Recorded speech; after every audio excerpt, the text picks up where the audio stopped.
Hey everyone, it's John with Depth Chart Scuba, and I was just tinkering around this wonderful Monday morning.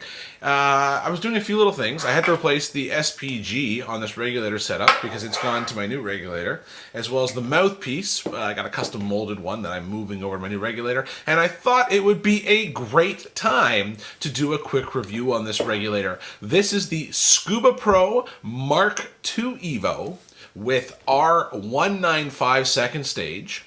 And I have used this regulator for about 100 dives across a number of courses, including Advanced, Dive Master, Rescue, as well as a couple of trips locally and a multi-day live aboard. So I'd like to think that I've been pretty rough on this. I've used it and I've had nothing but a positive experience with this. The reason why I wanted to make this video is that I think that this is a regulator that a lot of people look at when they're new, especially because every dive store has them. Every Scubapro dealer seems to have them in stock. They're frequently used as rental regulators. So that probably tells us a little bit right there. And also, they're cheap. This one, I believe I paid $349 Canadian, which is like $7 US.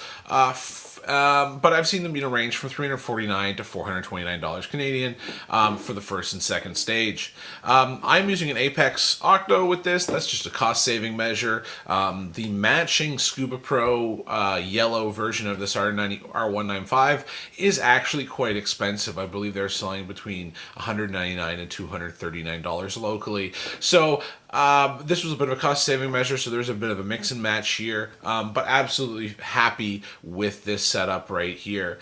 Now, I will say this is not the best regulator out there. I don't think anyone will tell you that. It's not balanced. It's not, the second stage doesn't have an adjustment knob. It doesn't breathe as easy as a lot of other regulators, especially at depth or when the tank is a little bit lower. However, I think for a couple times a year, new diver who's gonna, be doing a lot of courses, stuff like that, I think it's an absolutely fantastic value pick. And as I said, it's a very common rental regulator, and that kind of probably gives you an indication of how robust it is, but also the lower cost nature. Criticism-wise, my biggest criticism would be the total cost of ownership on this. Locally, it's about $140 to $165 for an annual service, including parts and labor. And when it's a regulator that's, $350 is a brand new setup, doing that annual or biannual service, whatever Scubapro says is needed relative to your amount of diving, that can be pretty cost prohibitive. So that is maybe the downside. I think that it should be a little bit cheaper and easier to service. However, I think a lot of that service cost is fixed by the local shops in terms of their minimum labor time and their resources, and of course we want them to be profitable and stay in business. However, something to consider, versus something like my new Deep Six regulators, where there's free service included first time round, as well as free parts to included with the purchase to do the first service. So, it is a little bit, it is a little bit more expensive to maintain than the other regulators, perhaps,